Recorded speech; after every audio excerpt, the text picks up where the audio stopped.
Barokahnya ilmu dibuat santri nih wasiat saya. Barokah ilmu didapatkan bukan dengan kamu banyak belajar, saudara-saudara. Bukan dengan banyak belajar, bukan. Barokah ilmu didapat dengan khidmat kamu kepada seorang guru, melayani seorang guru, berbakti kepada seorang guru. Kamu belajar sampai kepala kamu botak, belajar Alfiyah, belajar Syarah Ibnu Agil, belajar Fathul Mu'in sampai botak kepala kamu. Tapi kalau kamu tidak ada khidmat sama guru, tidak ada hormat sama guru, tidak ada melayani guru, tidak ada takzim kepada guru, kamu gak bakal mendapatkan keberkahan daripada ilmu. Kamu tahu, saya cerita sama kamu, dalam kitab dijelaskan ada satu cerita, yaitu ada satu orang soleh namanya Syekh Ali bin Abdillah Baros. Pernah dengar? Nah, ini Syekh Ali bin Abdillah Baros, beliau belajar sama gurunya, yaitu Habib Umar ibn Abdurrahman Al-Attas. Habib Umar bilang, kalau orang mau tawasul kepada aku, tapi tidak tawasul kepada Ali Baros, nggak bakal sampai tawasulnya kepada aku. Jadi kalau mau tawasul kepada aku, harus tawasul dulu kepada Ali Baros, muridnya beliau. Kenapa muridnya beliau begitu dicintai? Kenapa muridnya mendapat kedudukan yang tinggi?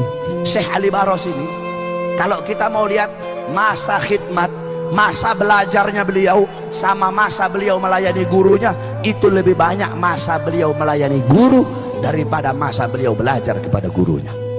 Nah, satu waktu Syekh Ali Baros lagi mijet kaki gurunya. Ketika sedang mijet kakinya Habib Umar bilang sama murid-murid yang ada di situ, Nabi Allah Khidir alaihissalam udah ada di depan pintu gerbang. Nabi Khidir udah ada di depan pintu gerbang. Semua murid-murid yang ada di situ loncat, mereka semua pergi ke pintu gerbang mau nemuin Nabi Khidir. Kecuali Syekh Ali Baros, tetap beliau mijit kaki gurunya. Nggak ada urusan mau Nabi Khidir kayak mau Nabi siapa kayak, kata beliau, tetap beliau pijit kaki gurunya. Gurunya nanya Habib Umar, Ali, itu teman-teman kamu pergi ke gerbang mau minta doa sama Nabi Khidir, kenapa kamu tetap di sini? Apa kata Syekh Ali Baros? Guru, kenapa saya harus menjumpai Nabi Khidir, sedangkan Nabi Khidir datang ke sini pengen berjumpa denganmu?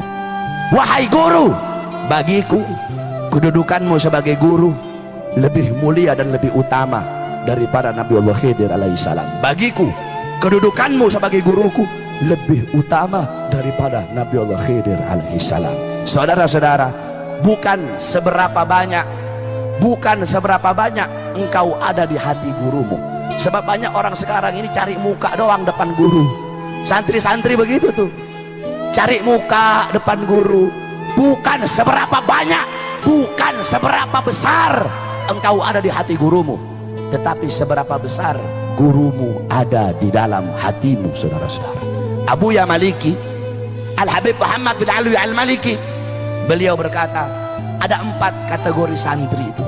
Santri ada 4 kategori.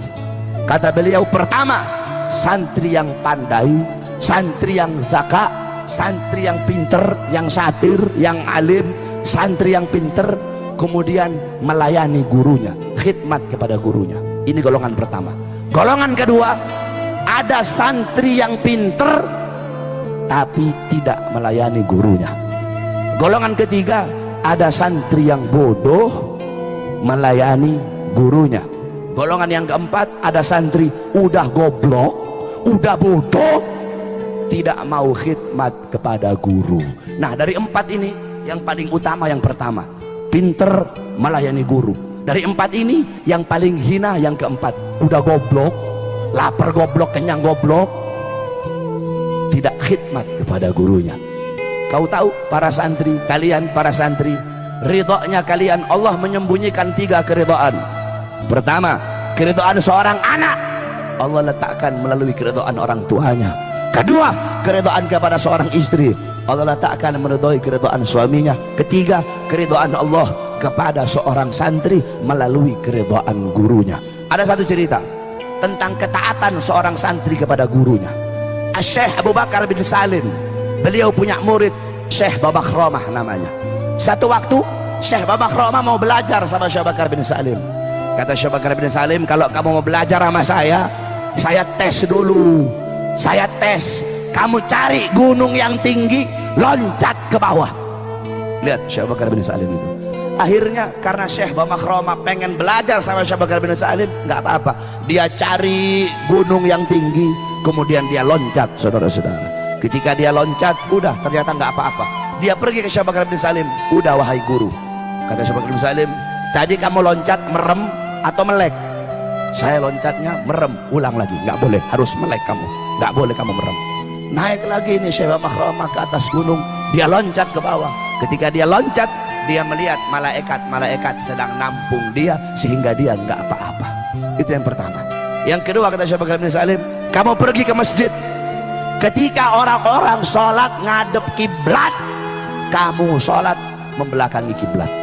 Kata Syekh Abu Bakar bin Salim. Beliau ngetes ini murid yang mau belajar sama beliau. Jadi udah orang-orang sholat ngadep kiblat, beliau sholat ngadepnya begini membelakangi kiblat. Ini orang-orang yang sholat bilang, wah ini orang sudah gila ini. Orang sholat ngadep kiblat, kok ini orang membelakangi kiblat. Ketika sholat, dia sholat membelakangi kiblat. Ketika dia sholat, dia gemetar, saudara-saudara. Kenapa? Dia lihat ada Ka'bah di depannya dia. Nah, yang ketiga ini yang paling berat. Kata Syekh Abu Bakar bin Salim, kamu pergi ke Aden. Di Aden ada satu wali namanya Habib Abu Bakar Al-Adni. Kamu pergi ke sana, kamu hina dia. Wah, ini paling berat ini. Akhirnya udah dia menjalani perintah gurunya, dia pergi ke Aden. Dia bilang, wah Habib Abu Bakar lagi duduk sama murid-murid. Kalau saya hina depan murid-muridnya, habis saya dihabisin sama murid-muridnya. Nah, Habib Abu Bakar kan wali, jadi walaupun dari jauh Habib Abu Bakar bisa dengar apa yang saya bilang. Ngomong dia dari jauh,